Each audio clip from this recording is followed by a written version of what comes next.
ఏపీలో liquor scam కేసులో కీలక పరిణామం చోటు చేసుకుంది. ఈ కేసులో A31గా ఉన్న ధనుంజయ రెడ్డి, A32గా ఉన్న కృష్ణమోహన్ రెడ్డి, A33గా ఉన్న బాలాజీ గోవిందప్పలకు ఏసీబీ కోర్టు రెగ్యులర్ బెయిల్ మంజూరు చేసింది.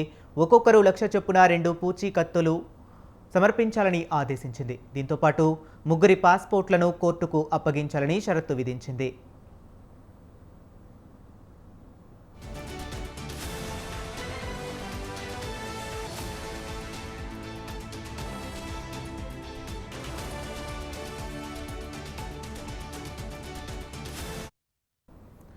మరోవైపు ఇదే కేసులో రిమాండ్లో ఉన్న వైసీపీ ఎంపీ మిథున్ రెడ్డికి ఏసీబీ కోర్టు మధ్యంతర బెయిల్ మంజూరు చేసింది. ఉపరాష్ట్రపతి ఎన్నికల్లో ఓటు హక్కు వినియోగించుకునేందుకు వీలుగా న్యాయస్థానం ఈ నిర్ణయం తీసుకుంది.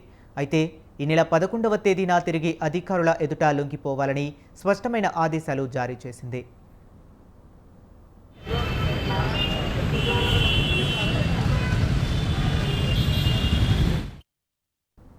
లిక్కర్ స్కామ్ కేసులో సిట్ అధికారులు జూలై 20న మిథున్ రెడ్డిని అరెస్టు చేసి రాజమండ్రి సెంట్రల్ జైలుకు తరలించారు.